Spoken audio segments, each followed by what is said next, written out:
Reading through the Bible.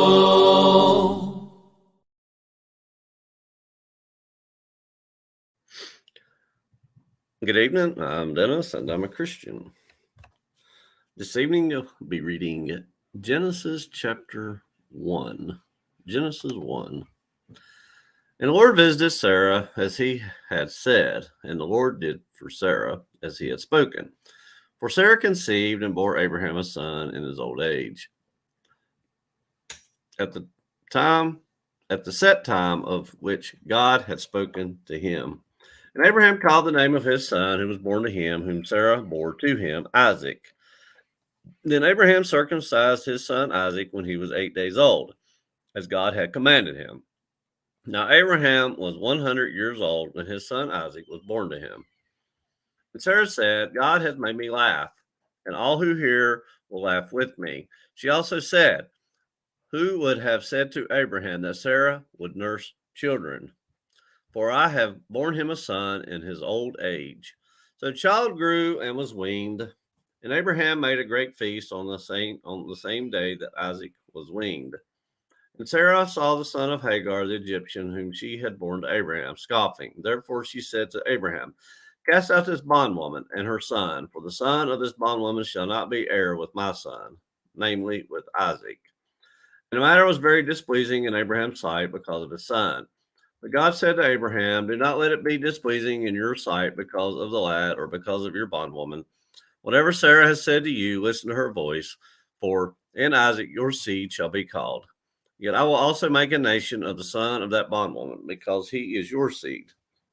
So Abraham rose early in the morning and took bread and a skin of water, and putting it on her shoulder, he gave it and the boy to Hagar and sent her away.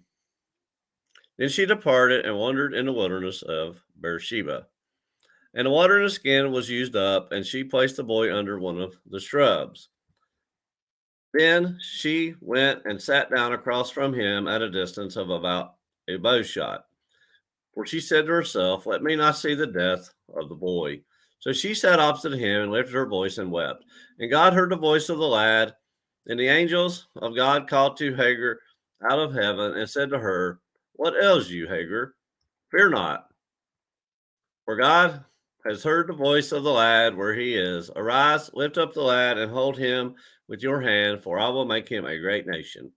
Then God opened her eyes, and she saw a well of water, and she went and filled the skin with water and gave the lad a drink. So God was with the lad, and he grew and dwelt in the wilderness and became an archer. He dwelt in the wilderness of Paran, and his mother took a wife for him from the land of Egypt. And it came to pass at that time that Abimelech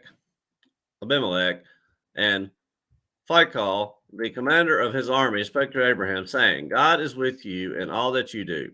Now, therefore, swear to me by God that you will not deal falsely with me, with my offspring, or with my posterity, but that according to the kindness that I have done to you, you will do to me and to the land in which you have dwelt.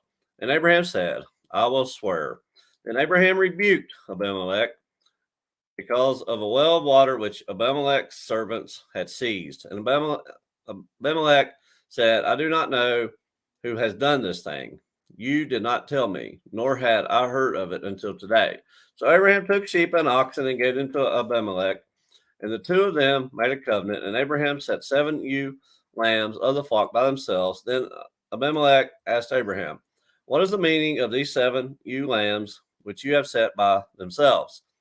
And he said, you will take these 7 ewe lambs from my hand, that they may be my witness that I have dug this well. Therefore he called that place Beersheba, because the two of them swore an oath there. Thus they made a covenant at Beersheba. So Abimelech rose with Phicol, the commander of his army, and they returned to the land of the Philistines. And Abraham planted a tamarisk tree in Beersheba, and there called on the name of the Lord, the everlasting God. And Abraham stayed in the land of the Philistines many days. As Genesis chapter 21, reading from the New King James Version.